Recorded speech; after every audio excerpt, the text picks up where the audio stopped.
오늘 예배에 참석하신 우리 성도님들에게 하나님의 축복이 함께하기 원합니다. 최근 한반도에 위기가 고조되고 있습니다. 어제 신문을 보니까 미국이 군사 옵션 장전을 완료했다, 이런 머릿기사가 떴습니다. 정말 전쟁이 여러분 발발하는 것입니까?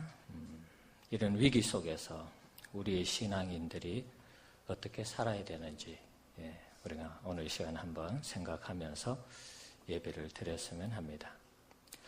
우리나라는 미국과 북한이 곧 전쟁을 할 것 같은 이 일촉즉발의 위기를 맞이하고 있지만, 그래서 또 세계가 다 주시하고 있지만 정작 우리는 아무 일 없는 듯이 그렇게 살아가고 있습니다. 불감증인지 자신감인지 정확하게 모르겠습니다만은 우리는 굉장히 태연하게 지금 살아가고 있습니다. 그래서 미국의 언론들이 우리나라 사람들을 보고 놀라고 있습니다. 트럼프가 전에 없던 화염과 분노를 북한이 경험할 것이다, 그런 얘기를 해도 우리는 그러는 모양이다, 이렇게 생각을 하고 있습니다. 자, 오늘 본문을 보면 유다 나라가 당시 대제국이었던 바벨론에 의해서 멸망당할 것을 공식 통보받은 후에 하박국 선지자가 기도하는 내용 중에 일부분입니다. 하박국 선지자는 하나님께 질문을 하나 했습니다. 유다 나라가 부패하고 신앙이 타락해서 하나님께 심판을 받는 것은 이해를 하지만, 그렇다고 그 도구로 사용하는 바벨론, 이방나라, 우리보다 더 악한 그 나라를 들어서 우리를 심판하는 것이 과연 합당한 것인지 하나님께 질문을 하는 것입니다. 하박국 1장 13절에 보면 그 내용이 기록되어 있습니다. 주께서는 눈이 정결하심으로 악을 참아보지 못하시며 패역을 참아보지 못하시거늘 어찌하여 거짓된 자들을 방관하시며 악인이 자기보다 의로운 사람을 삼키는데도 잠잠하시나이까. 하나님은 정결하신 분이고 악을 참아보지 못하시는 분이시고 패역을 참아보지 못하시는, 거짓을 방관하지 않는 분인데, 악인이 자기보다 의로운, 악인은 바벨론을 가리키는 것이죠. 의로운 사람은 그래도 범죄했지만 유다 나라, 하나님의 선민, 백성을 가리키는 것입니다. 이들을 삼키는데도 잠잠하시겠습니까? 이렇게 하는 것이 합당한 것입니까? 따지듯이 하나님께 질문을 했습니다. 자, 이에 대해서 하나님은 2장 4절에 보면 의인은 믿음으로 말미암아 살리라, 이런 답변을 하십니다. 그리고 유다를 멸망시키는 바벨론이 죄가 없어서 쓰는 것이 아니라고 말씀합니다. 그들도 때가 되면 죄가 있기 때문에 하나님이 심판을 하시겠다는 것입니다. 자, 이런 모든 하나님의 섭리를 깨달은 후에 오늘 하박국 선지자는 오늘 본문 속에서 나라가 전쟁의 소용돌이 속에 들어갈 때에 국토가 초토화되고 먹을 것이, 입을 것이 없어지는, 소득이 또 재산이 일거에 사라지는 이런 상황 속에서 고백하기를 하나님으로 말미암아 즐거워하고 구원의 하나님으로 인하여 기뻐하겠다, 그렇게 자신은 고백을 하고 있는 것입니다. 여러분, 이런 신앙의 경지는 어떤 경지일까요? 아무나 쉽게 할 수 있는 신앙의 그런 고백은 아니죠. 그야말로 신앙이 탁월하고 깊고 믿음이 큰 사람들이 할 수 있는 그런 고백이라고 할 수 있습니다. 여러분들은 어떻습니까?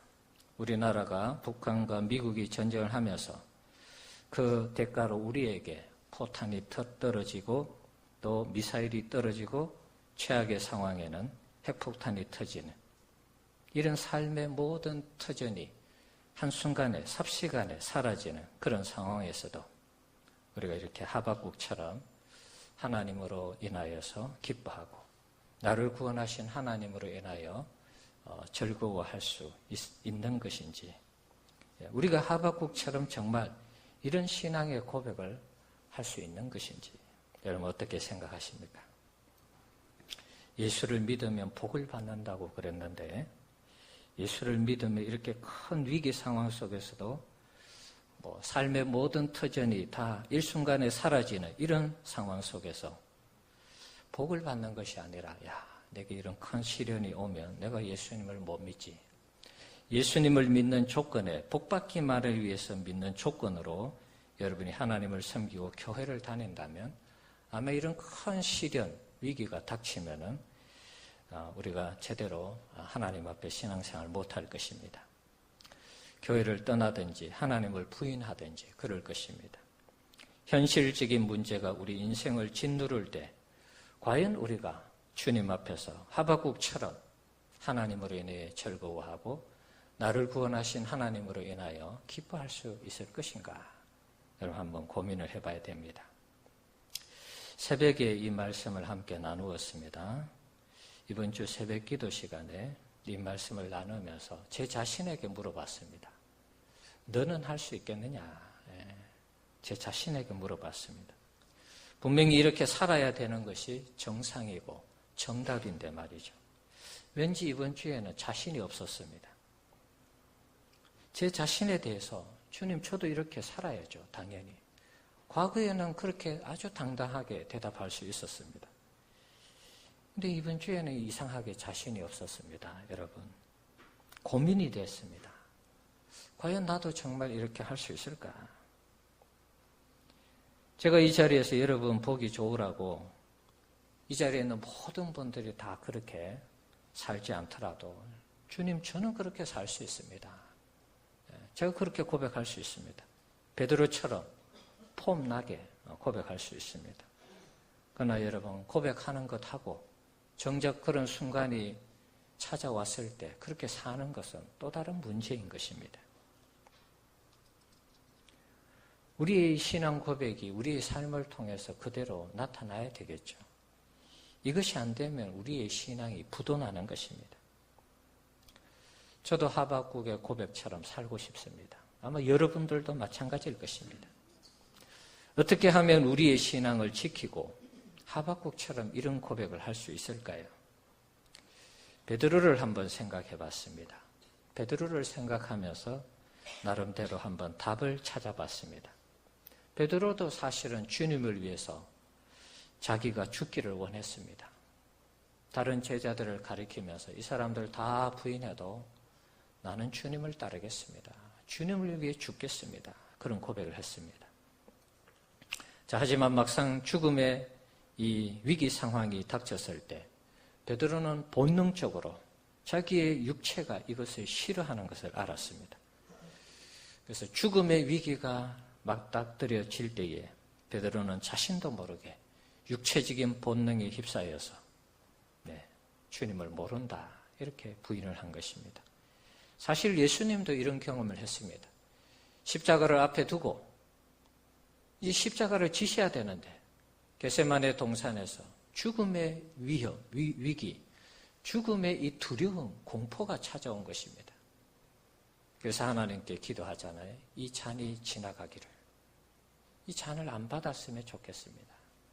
당신이 이 땅에 오셔서 잔을 받는 것이, 십자가를 지는 것이 하나님의 뜻이었고 당신이 이곳에 오셔서 해야 하는 목적이었는데 이걸 잠시 내려놓기를 원했던 것입니다. 그만큼 죽음의 위기, 목숨에 대한 이 두려움이 다가온 것입니다. 하지만 예수님은 이겨내셨죠. 나의 원대로 마시었고 아버지의 원대로 되기를 원합니다. 그래서 결국은 십자가를 지셨습니다. 그러나 베드로는 그런 죽음의 위기 앞에서 부인을 했습니다. 저주를 하면서 주님을 모른다고 했습니다. 이 사건은 우리 인간이 얼마나 연약한 것인가를 보여주는 좋은 예가 될 수 있습니다. 우리도 지금은 베드로처럼 하박국처럼 이렇게 고백하면서 내가 이렇게 믿음으로 살겠습니다.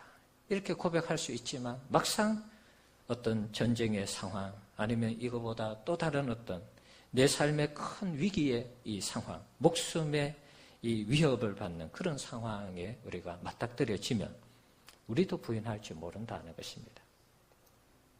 베드로는 나중에 갈릴리 호수에서 부활하신 예수님을 다시 만나면서 회복이 되었습니다. 그리고 성령 충만받고 새로운 제자의 모습으로 거듭났습니다.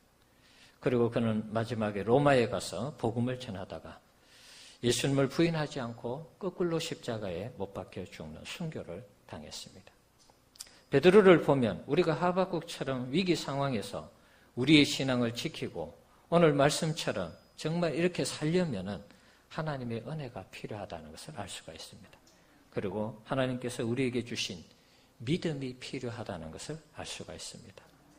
은혜 부분에 있어서는 제가 2달 동안 계속 설교를 했기 때문에 오늘은 일단 좀 뒤로 하고요. 은혜 충만하면 우리가 부인하지 않습니다. 네, 배반하지 않습니다. 자, 오늘은 믿음에 대한 부분을 좀 다루도록 하겠습니다. 하박국이 하나님 앞에 처음으로 질문했을 때 유다보다 악한 바벨론을 들어서 우리를 멸망시키는 것이 합당하냐 이렇게 질문했다 그랬죠. 자, 그런 상황에서 하나님께서 하신 말씀은 의인은 믿음으로 살아야 된다. 너희가 나를 정말 믿는다면, 나를 하나님으로 아버지로 신뢰하고 믿는다면 어떤 상황이 닥쳐도 나를 신뢰하는 그 믿음으로 살아야 된다. 이렇게 답변을 하셨습니다. 우리가 하박국처럼 고백하며 살기 위해서는 믿음이 필요한 것입니다. 어떤 순간에도, 어떤 환경에도, 어떤 상황에도 흔들리지 않는 믿음, 하나님을 신뢰하는 믿음, 내 목숨까지도 마다하면서까지 내 신앙을 하나님 앞에 고백할 수 있는 그 믿음, 신앙이 필요한 것입니다. 하나님보다 그 어떤 것도 우선하거나 중요시하지 않는 신앙일 때 이 믿음이 우리의 삶을 통해서 표출이 되는 것입니다. 저는 이런 믿음을 하나님 한 분만으로 만족하는 믿음이라 신앙이라 이렇게 말하고 싶습니다. 하나님께 큰 은혜와 사랑을 경험한 자는 또 이런 은혜에 대한 하나님에 대한 확신이 있는 자는 이렇게 살아가는 것이죠. 우리 인생이 경험하는 최악의 상황에서도 하나님을 즐거워하고 나를 구원해 주신 하나님으로 인하여 기뻐한다는 것은 진정 하나님을 확신하는 사람들만이 할 수 있는 고백입니다.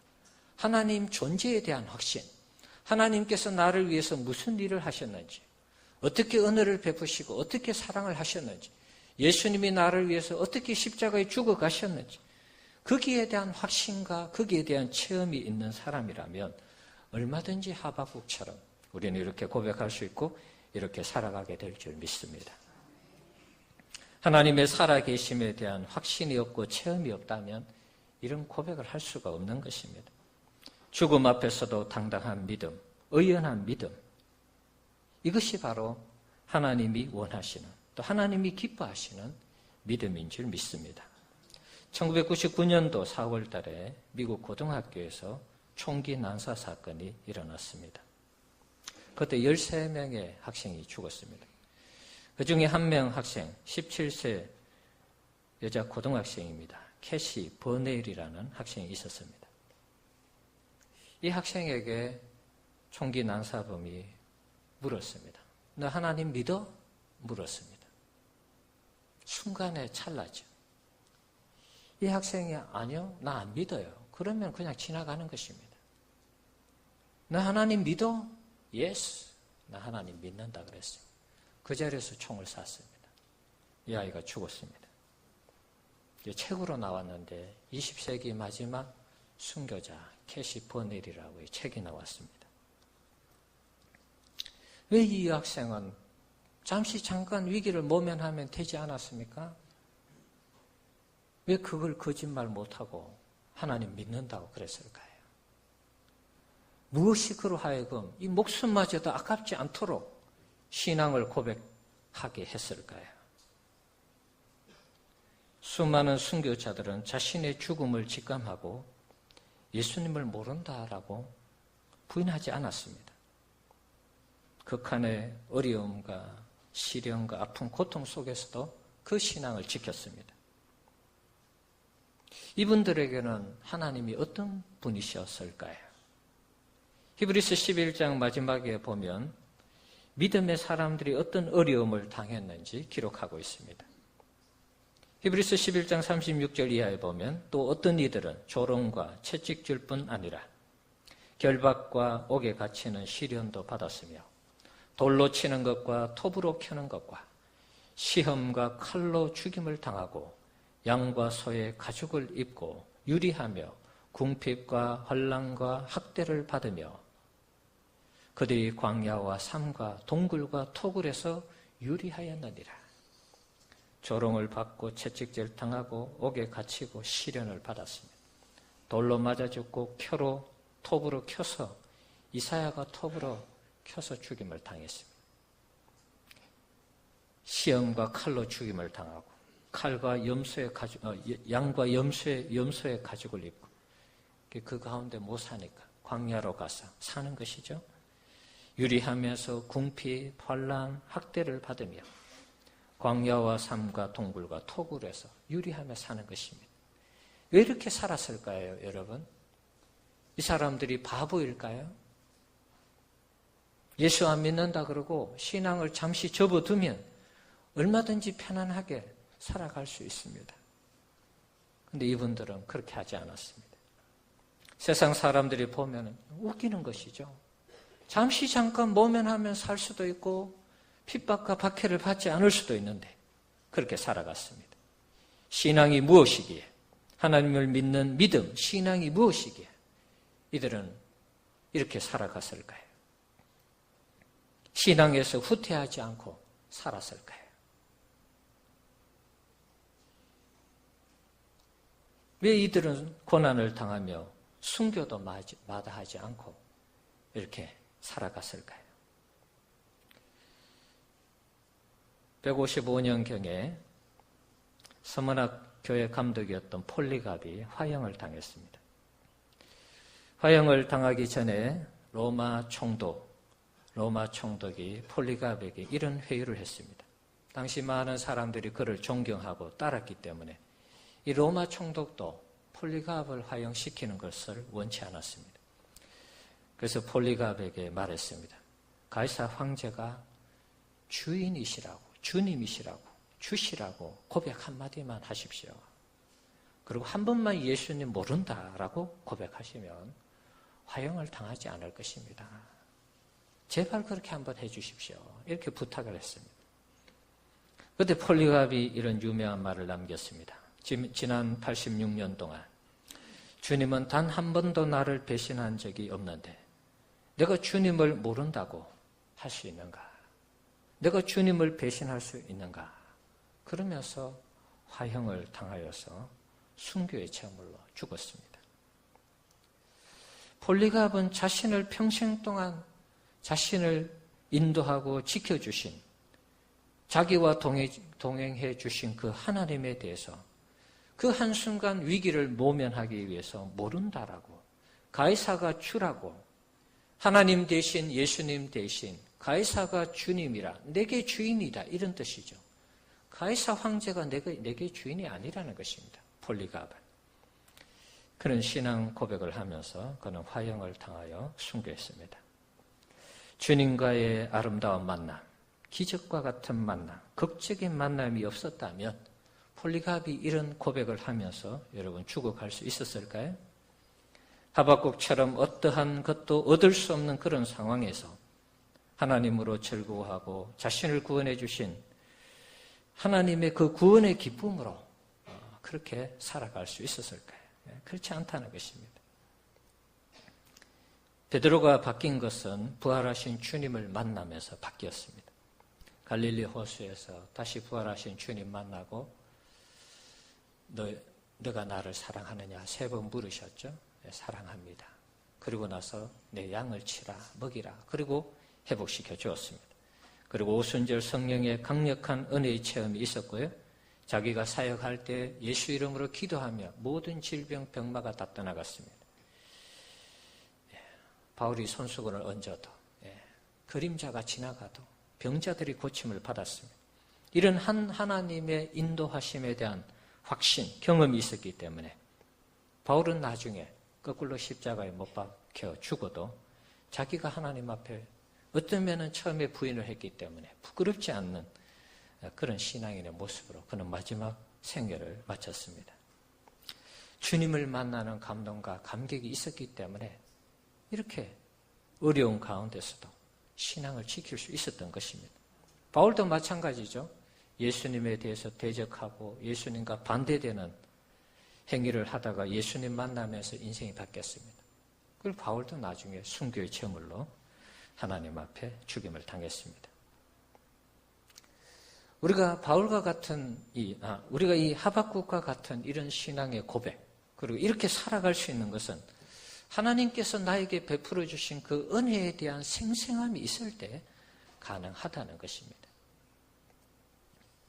어느 추운 겨울날 소련의 공산당원들이 12명의 기독교인들을 잡아와서 며칠 동안 굶겼습니다. 그리고 얼음 구덩이를 파괴했습니다. 그리고 그들을 다 벌거벗겨서 그 구덩이 안으로 다 한 사람씩 들어가게 했습니다. 추운 날 얼음 구덩이 안에 물이 있겠죠. 그 안에서 몸이 서서히 굳어가는 것입니다. 자, 옆에는 이와 대조적으로 따뜻한 차와 따뜻한 불을 준비해 놓았습니다. 공산당원이 말합니다. 지금이라도 예수를 부인하면 따뜻한 불을 쬐며 맛있는 음식을 먹을 수 있다. 이렇게 유혹을 했습니다. 시간이 계속 지날수록 몸이 굳어오는 것입니다.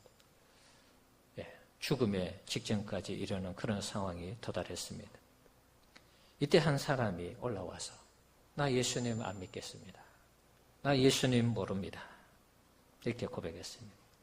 그때 한 옆에 서 있던 군인이 하늘을 쳐다봤는데 면류관을 가지고 내려오던 12명의 천사 중 한 명이 눈물을 흘리면서 하늘나라로 다시 올라가는 것을 보았습니다. 그것을 본 옆에 있던 공산당원 이 군인 한 사람이 자기가 군복을 벗고 얼음 구덩이로 들어갔습니다. 이 사람이 버린 예수를 내가 믿겠습니다. 그러면서 그 사람이 그 자리에서 순교했다는 이야기입니다. 하나님의 살아계심을 생생하게 체험한 사람들은 주님을 위해서 희생하고 고난당하는 것, 죽는 것도 두렵지 않는 것입니다. 하나님이 나를 얼마나 사랑하시는지 그 아들을 보내면서까지 나를 구원하기를 기뻐하셨다는 그 확신이 있다면 어떤 위기 상황 속에서도 어떤 최악의 상황에서도 우리가 하나님에 대한 신앙의 고백을 부인할 수 없다는 것입니다. 로마의 핍박과 박해 시절에 수많은 사람들이 순교를 당했습니다. 하나님이 살아계시지 않았다면 그 사람들이 순교를 할 수 있었겠습니까? 개인적으로 로마의 사자의 이 밥이 되고 말이죠. 화형을 당하고 목이 달아나는 짐승들의 밥이 되는 이런 상황, 수백만 명이 죽임을 당했습니다. 하나님의 살아계심에 대한 개인적인 확신과 체험이 없었다면 여러분 과연 그렇게 순교할 수 있을까요? 엄마 아빠가 목회자가 가르쳤다고 여러분 그렇게 할 수 있을까요? 없는 것입니다, 여러분. 카타콤에 가면 수많은 그 해골들이 있죠. 빛이 들어오지 않는 그 어두운 동굴에서 예수를 부인하지 않기 위해서 하나님을 믿는 그 신앙에서 떠나지 않기 위해서 햇볕이 들어오지 않는 그곳에서도 그냥 거기에서 살다가 햇볕도 보지 못하고 죽어간 사람이 한둘이 아닌 것입니다. 저들이 하나님에 대한 확신이 없었다면 하나님께서 자신을 사랑하고 사랑하는 아들을 이 땅에 보내주면서까지 우리를 구원하기를 기뻐하신 그 하나님의 사랑을 몰랐다면 과연 이렇게 할 수 있었을까요? 할 수 없다는 것입니다. 엄청난 고난을 받으면서도 그들은 죽어갔습니다. 마음을 열어주는 101가지 이야기 속에 앤디라는 초등학교 5학년 학생의 이야기가 있습니다. 제가 간단하게 한번 소개하겠습니다. 이 앤디라는 학생은 좀 어리숙한 학생입니다. 가정이 좀 불우하게 이 생활을 해서 그런지 아버지는 감옥에 가고 어머니는 방탕하게 생활하는 그런 가정의 아이입니다. 남자 아이입니다. 얘가 이제 가정이 불행하니까 친구들도 없을 수 있잖아요. 근데 친구들은 있었어요. 다행히. 근데 이 친구들이 어떤 친구냐 하면 소위 말해서 놀려먹고 이용해 먹는 친구들입니다. 이 친구를, 이 앤디라는 친구를 이 친구들이 끼워주면서 놀아주는 이유가 뭐냐 하면 놀려먹는 것입니다. 자기들의 모든 감정의 이 배출구를 이 아이에게 하는 것입니다. 기분 나쁘고 속상함이 이 아이에게 다그치고 뭐라 그러고 자기 감정을 화풀이하는 것입니다. 그런데 이 아이는 자기 친구들이 그렇게 끼워주니까 그게 너무 좋아서 그냥 같이 어울리는 것입니다. 애들이 놀립니다. 앤디 드레이크는 케이크를 못 먹는데요. 걔네 여동생은 파이를 못 먹는데요. 사회복지수당이 없으면 드레이크네 식구들은 모두 굶어 죽어요. 아이들이 자기들이 그냥 이 가사를 지어서 노래를 부르는 것입니다. 이런 얘기 들으면 사실 기분 나쁘잖아요. 자기 동생도 놀리고 자기 집도 놀리고 사회에서 국가에서 도와주지 않으면 굶어 죽는다. 얼마나 참 이게 마음 아픈 얘기입니까? 근데 이렇게 놀려대도 이 앤디라는 이 아이는 그냥 그대로 받아들이는 것입니다. 싫어하는 내색을 하지 않습니다. 오히려 그들과 어울리기 위해서 좋아하는 것입니다.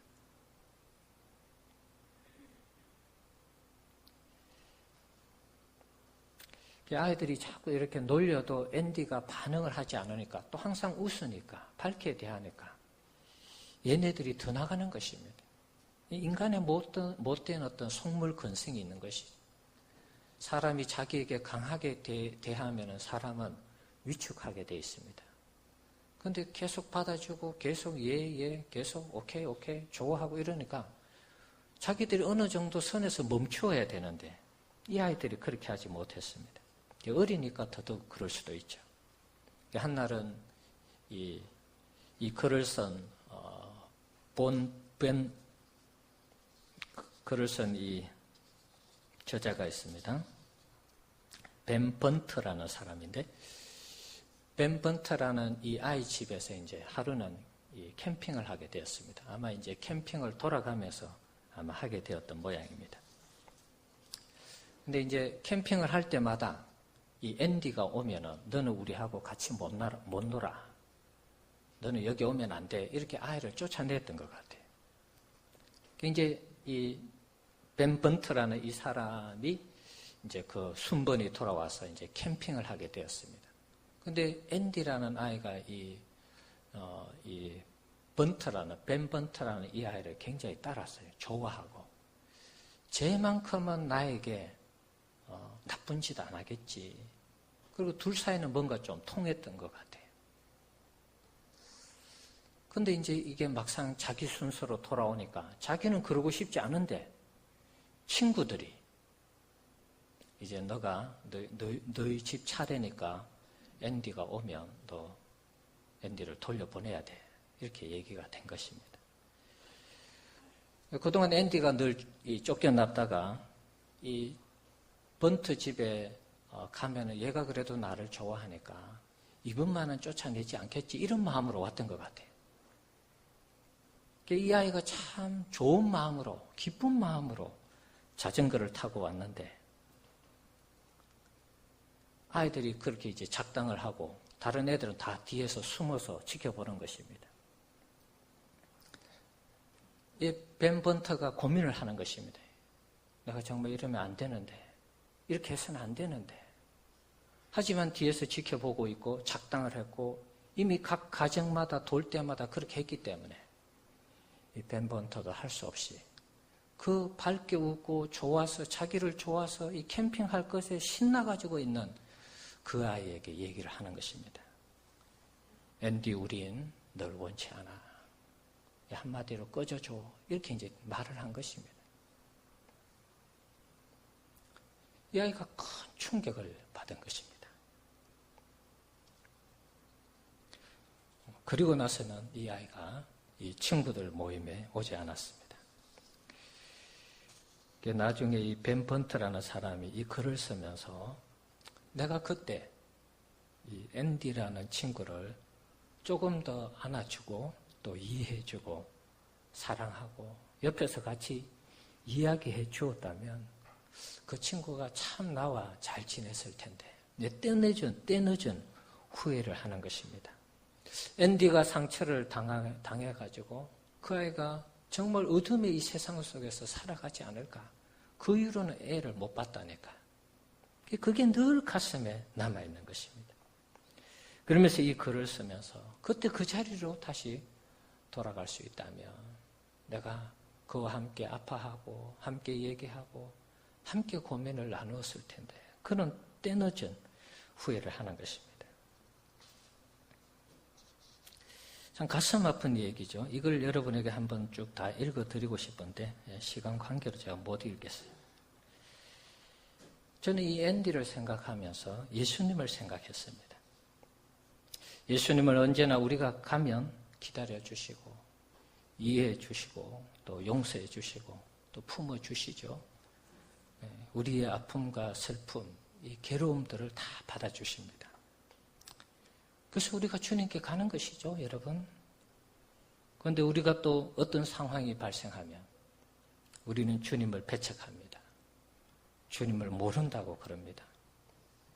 소위 말해서 달면은 삼키고 쓰면은 뱉는 그런 우리의 신앙의 모습이 있다는 것입니다. 우리가 좋을 때는 주님을 자꾸 찾고 의지합니다. 내가 힘들 때 주님께 갑니다. 근데 막상 우리가 좋은 거 할 때, 우리가 뭔가 어떤 계획을 할 때 주님을 완전히 왕따시키는 것입니다. 이 아이들 세계 속에 일어나는 이 일들이 우리의 신앙 세계 속에 있더라는 것입니다. 사랑하는 성도 여러분, 힘들수록 어려운 위기 상황 속에서도 우리의 신앙이 탈색되지 않도록 하나님과 동행하는 우리 성도님들 되시기를 바랍니다. 하나님의 사랑과 주님의 희생이 거짓이 아니라면 아들을 보내주시고 십자가에 죽으신 그 사랑이 정말 가짜가 아니라면 그 사랑과 십자가의 은혜 위에 우리가 구원을 받았다면 하나님의 자녀의 확신과 성도로서 제자로서의 확신이 있다면 우리는 하박국처럼 이렇게 고백하며 살아야 될 줄 믿습니다. 하나님으로 인하여서 즐거워하고 나를 구원해 주신 그 하나님 때문에 기뻐하는 이 신앙이 진정한 하나님이 기뻐하는 신앙의 진수일 것이라 그렇게 믿습니다. 앞에서 캐시 버넬에 대해서 얘기했습니다. 이 아이가 몇 년 전만 해도 불량 학생이었어요. 마약을 하고 사악한 주술에 관계되어 있었고 살인 광기를 품고 있던 그런 아이였습니다. 여자아이, 고등학생. 뭐 그전엔 더 어렸겠죠. 애가 얼마나 이 불량 학생이었으면 아버지가 다니는 직장을 그만두고 이 아이를 돌볼 정도의 아이가 된 것입니다. 그 가정이 된 것입니다. 수많은 전학과 이사를 했습니다. 문제투성이의 아이였습니다. 아마 이 총을 쏜 학생들처럼 이 아이도 바뀌지 않았다면 똑같은 삶을 살았을지도 모른다고 그 부모가 얘기를 했습니다. 그런데 이 캐시 버넬이 수련회에 참여해서 예수님을 만났습니다. 하나님을 만났어요. 교회를 다니면서 인생이 바뀌었습니다.